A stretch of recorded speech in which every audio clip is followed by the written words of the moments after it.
Volver al futuro es una trilogía de películas clásicas de los años 80. Tuvo un gran éxito por jugar con los viajes en el tiempo y las líneas temporales. La historia original trataba las aventuras de Marty McFly, quien junto con el Doc, un científico loco que transformó un auto para volverlo una máquina del tiempo, viajaban al pasado y al futuro para resolver un conflicto familiar que tenía el protagonista. El punto al que quiero llegar es que si alguna vez vieron la película, recordarán que hay una escena en donde el protagonista tiene que tocar en una fiesta con un grupo musical, a lo que improvisa un clásico del rock and roll de los años 50, Johnny B. Good de Chuck Berry. Lo llamativo de la escena es que cuando llega la parte del solo empieza a volverse medio loco y usa técnicas de guitarra más propias del hard rock de finales de los 70s. No solo golpes en la guitarra mucho más fuertes, sino también técnicas como el tapping, que permiten tocar muchas notas en un lapso de tiempo muy corto, imposible de imaginar en una canción de la época en la que estaba ambientada la película. La reacción del público no se hizo esperar, pasaron de disfrutar y bailar la canción a quedar choqueados sin entender qué pasaba por lo que estaba haciendo el músico en el escenario, que además hacía movimientos muy raros. Después de finalizar el épico solo de guitarra, McFly dice una icónica frase que a día de hoy se volvió meme.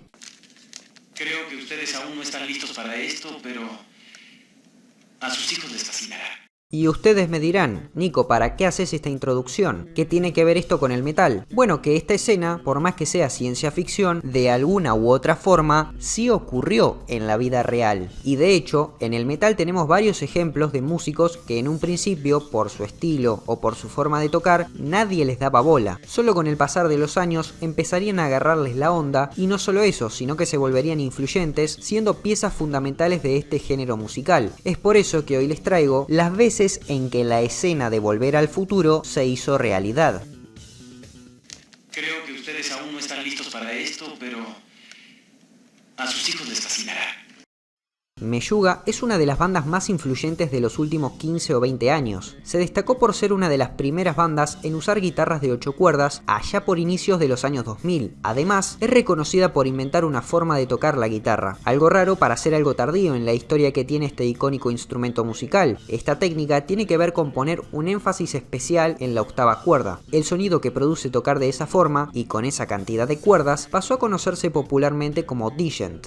Es una de las bandas que definen el sonido más moderno y de última generación del metal. Como algunos son medio temerosos de usar el término djent, le dicen directamente metal moderno, algo que es inclusive más pretencioso, pero bueno, ese es otro tema. El punto es que el sonido de Meshuggah es sinónimo del metal de la última época, pero en realidad esta banda tiene más de 30 años. Se fundaron en Suecia a fines de los 80s. En un inicio estaban muy influenciados por Metallica, algo que se nota cuando escuchamos su primer disco de larga duración, Contradictions Collapse. Ese álbum lo único que tiene de lo que hoy reconocemos como parte de la identidad de Meshuggah es el nombre del álbum, pero su identidad musical la empezarían a encontrar con su segundo lanzamiento. En él se escucha una influencia más industrial y sobre todo el rifeo mecánico y trabado que sería parte de su esencia. Los dos siguientes verían la maduración de la fórmula, Chaos, Fear y The Nothing. Si no me equivoco, este último es el primero que usa las 8 cuerdas, pero el éxito mundial llegaría recién en 2008, con el álbum Obscene, dentro del cual se encuentra la canción que los haría más conocidos, Bleed. Este tema generó un boom, y a partir de entonces aparecerían muchas bandas que sonaban de una forma novedosa y destacaban a Meshuggah como una de sus principales influencias. Es así como definitivamente se empieza a hablar de djent. Incluso había una empresa discográfica, la Sumerian Records, que se dedicaban a fichar bandas con el estilo de tocar guitarra de 8 cuerdas. De ahí saldrían los otros referentes del djent, además de Meshuggah. Estamos hablando de Periphery, Animals as Leaders, Tesseract, Veil of Maya, Born of Osiris, Monuments, After the Burial.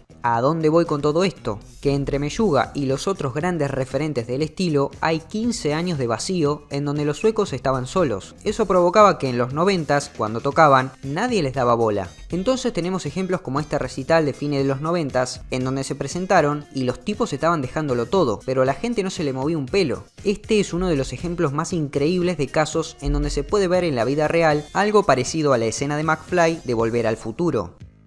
Creo que ustedes aún no están listos para esto, pero a sus hijos les fascinará. Y si hablamos de casos parecidos a Volver al Futuro, hay que mencionar a Gorguts. Esta banda canadiense se fundó en 1989. Si bien arrancaron haciendo death metal y luego pasaron al death metal técnico, son más reconocidos por ser pioneros absolutos del death metal disonante. En un año tan temprano como 1998, lanzaron su disco más aclamado, El Obscura, que a día de hoy sigue siendo la obra más acabada del estilo. Al igual que Meshuggah, esta banda se llevó el crédito de inventar un estilo musical ellos solos, algo que es muy difícil, porque si nos ponemos a pensar, el thrash metal no lo inventó una banda, había un movimiento entero haciendo el estilo en la misma época, por lo que la primera que lanzó un disco es más un dato curioso. El thrash metal hubiera existido de todas formas si Metallica sacaba el Kill 'Em All o no, obviamente fue importante, pero no es algo exclusivo de la banda. Eso es lo que diferencia a las bandas que están en este video. Los sonidos que ellos presentaron están muy adelantados a su tiempo, son las primeras bandas en ejecutarlos y no hay otra cerca que los estuviera haciendo como ellos. En el caso de Gorguts es incluso más impresionante que el anterior, porque tardó aún más en generar impacto. Desde el lanzamiento de Obscura hasta la década pasada, solo podemos contar con los dedos de una mano los grupos que se influenciaban por ellos. De hecho, lo que le pasó a Gorguts no fue la escena graciosa de Volver al Futuro. Para que se den una idea, el Obscura ya estaba siendo trabajado para 1993, pero la discográfica en la que estaban en ese momento no aceptó grabarlos porque pensaban que no tendría éxito, por lo que estuvieron buscando otro hasta que por fin pudieron ganarse la confianza de una que los editó y lo lanzó en 1998. Y no tuvo éxito, no lo escuchó casi nadie. En ese sentido tenía razón la discográfica en la que estaban en 1993. Su influencia recién se haría sentir con el álbum de regreso editado en 2013. Con una audiencia esta vez sí preparada para escuchar y aceptar la propuesta de la banda, el Color Sans tuvo mucha más repercusión. Desde entonces influyó a toda una nueva generación de bandas de death metal disonante que empezaban a servirse de los frutos que Gorguts había plantado 15 años antes. Creo que ustedes aún no están listos para esto, pero a sus hijos les fascinará. Nunca hablé de Neurosis en el canal, pero hoy se da la ocasión, y es muy interesante porque es otra banda adelantadísima a su época. Ellos arrancaron fuera del metal, más específicamente iniciaron haciendo un hardcore punk nada espectacular comparado con lo que vendría después, pero para su tercer álbum, Souls at Zero, engendrarían un sonido que no tendría nombre hasta una década después. Estamos hablando del sludge metal atmosférico. Cuando empezaron a aparecer bandas de este estilo, los de Neurosis ya eran unos maestros, la máxima referencia. Para que se den una idea, esta es la línea de tiempo de lanzamientos que se pueden categorizar como sludge metal atmosférico en los 90s, casi nada, y lo poco que se puede contar son justamente los discos de Neurosis, más alguna banda que también le agarró la onda muy temprano. Ya para la década siguiente empieza a popularizarse mucho más, y ahí es cuando aparecen los otros referentes del estilo, Isis, Cult of Luna, Rosetta, bandas que están eclipsadas por Neurosis. De este sonido derivaría otro más conocido, el post-metal. Este subgénero se desarrolló sobre todo en los 2000s y tuvo una gran influencia de Neurosis. De hecho, muchas de las bandas pioneras del post-metal son bandas importantes dentro del sludge metal atmosférico, como por ejemplo la recién mencionada Isis. Por lo tanto, podemos decir que son unos incomprendidos de su tiempo. Creo que ustedes aún no están listos para esto, pero a sus hijos les fascinará.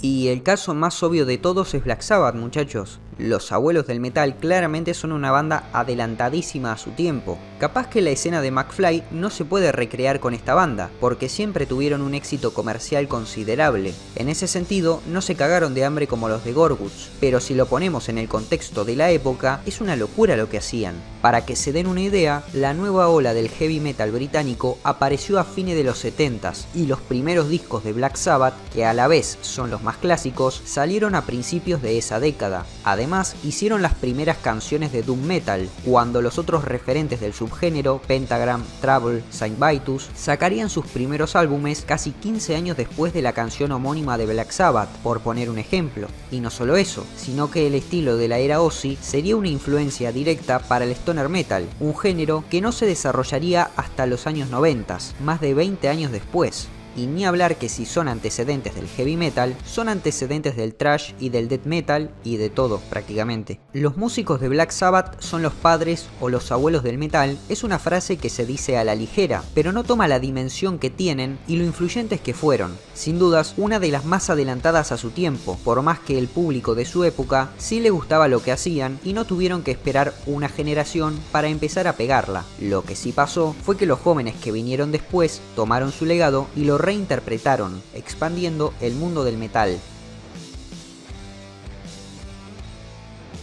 Bueno gente, eso es todo por hoy. Recuerden que pueden seguirme en Twitter, que está en la descripción. Espero que les haya gustado el video. Si fue así, no olviden de compartir y suscribirse. Y nos vemos en unos días. Chau.